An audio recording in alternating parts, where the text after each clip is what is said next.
And therefore, Mheshimiwa Wangwe, you must be true to your people.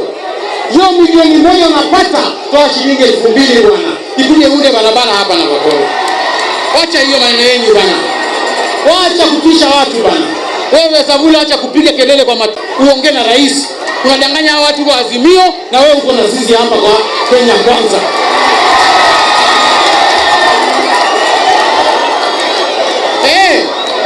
Mimi nasema wacha kuchezea serikali hata kama tuko na upungufu. Sio vizuri kudanganya watu. Sasa kwa sababu roho inanipanda, ninaita mkutano na kuna public participation. Wananchi watoe maoni na maoni yenu inasikizwa. Kama wananchi watasema kwamba tusitoze ama watu wasitoe 3%, sisi ni serikali ya kusikia. Ndio maana tumeleta hiyo bill, wananchi wafanye public participation. So wabunge, mngoje bill kwa bunge, muache wananchi waangalie masuala ya hiyo finance bill kwa public participation. Stop interfering with public participation. Mheshimiwa Osoti, wewe umemaliza kuongea hapa, ulikuja kunisalamia na niambia usijali, unajua tunakwanga na wewe tutaongea baadaye. Tena unakuja kudanganya hiyo watu. Wewe acha waya. Hao watu ni maconmen. These are political brokers. Mwache hivi ndio mmedanganya jamii yetu. Mpaka sasa hivi jamii yetu haiheshimiki. Hatuko kwa uongozi, jamii ya Mulembe tunadharauliwa kwa sababu sisi kila wakati ni kutukana serikali. Jamii zingine zimenyamaza, zinafaidika kwa serikali. Sasa mwache mambo ya kupaint jamii ya Waluya vibaya.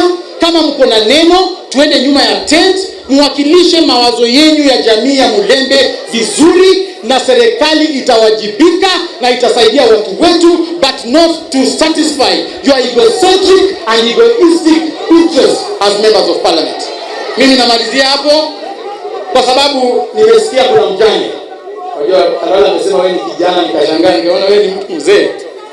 Kwa sababu ya wakati. Lakini jana niliongea na rais. Mwendo saa moja tukazungumza, ikaonekana kwamba msimamo ambao nimechukua kupinga mambo ya housing na kupinga mambo ya kuongeza gharama ya maisha hainiruhusu kuendelea kuwa kiongozi wa chama ya UDA. Kwa hivyo hivi leo kwa niaba ya rafiki yangu ambaye alikuwa anasema vile yalivyo, natangaza kwamba nimeondoka kwenye uongozi wa chama cha UDA. Natangaza kwamba nimeondoka katika chama cha UDA na mimi nimeamua kukaa na wananchi. Maana tulipokuwa tunatafuta kura, tulikuwa tunasema kazi ni kazi, pesa wapi? Mfukoni. Saa hizi wanatuambia kazi ni kazi, pesa kwa serikali. Mnakubali hiyo? Bei ya sukari imefika shilingi 450. Mnakubali hiyo? Mafuta tulisema tutapunguza, wanapunguza ama wanaongeza? Wanapunguza ama wanaongeza?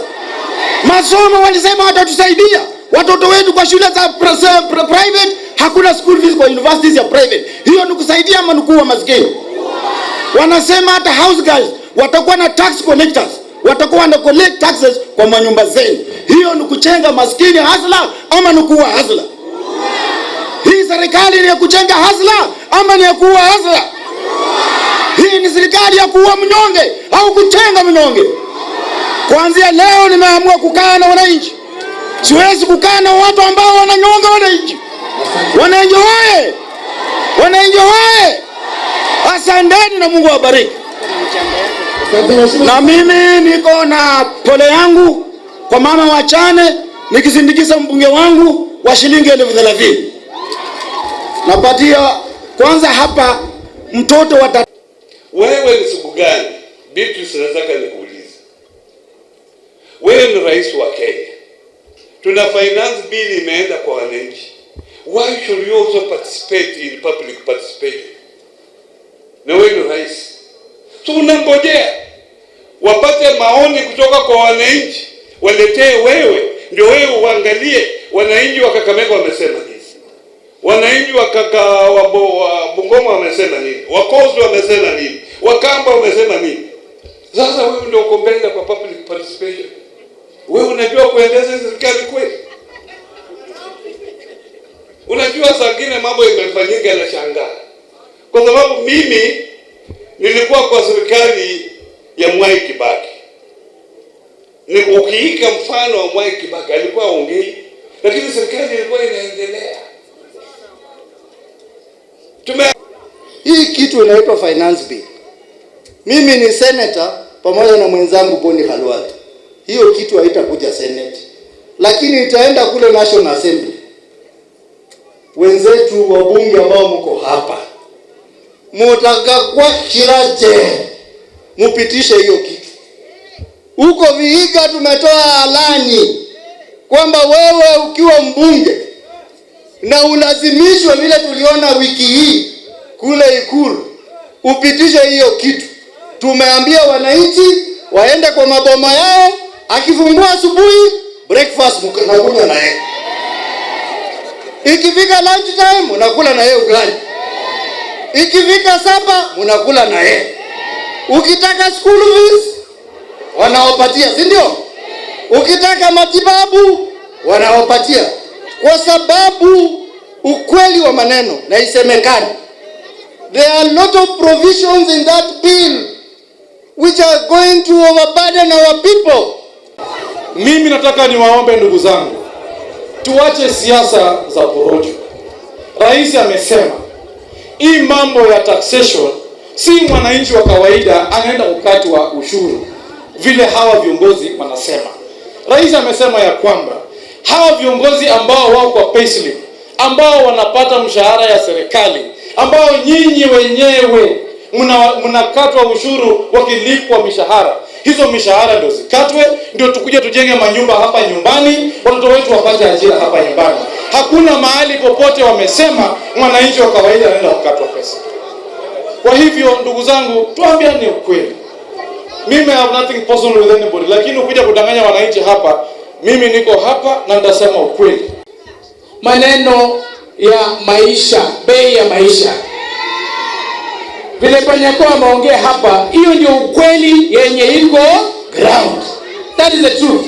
Vile mheshimiwa Mama Elsie ameongea hapa, mwalimu amejipanga na mshahara yake, amenunua kashamba kadogo hapa, amejenga nyumba yake. Wewe unataka kumcharge 3% ya nini? Ya nini? Ya nyumba.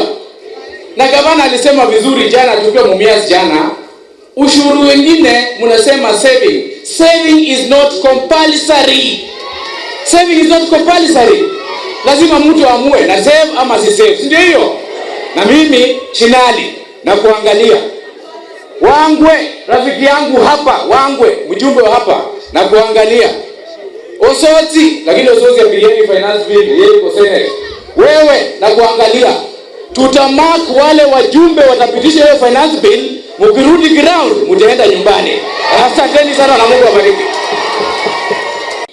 Nimesikia hapa waziri akiongea na akawaomba watu wa Kakamega ya kwamba apeleke salamu zenu kwa William Ruto. Si amesema?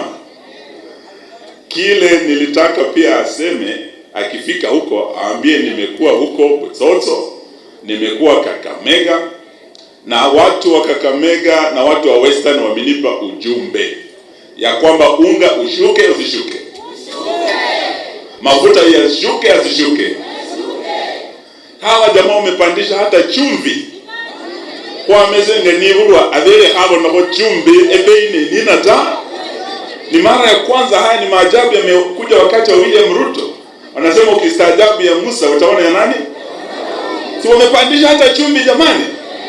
Wamaivari hata chumvi yosi. Sasa haya ndio mambo tunataka wajumbe wetu wakati mnaenda kule bungeni. And on Tuesday we have our PG, wale wabunge wetu wote wa Azimio. We'll take a roll call. Tunataka tujue ni nani ambaye ataenda kinyume na vile ninyi mnataka. Sawa sawa? Tumewaambia hapa ninyi wote, ule mswada wa kuongeza ushuru wapinge ama waunge mkono.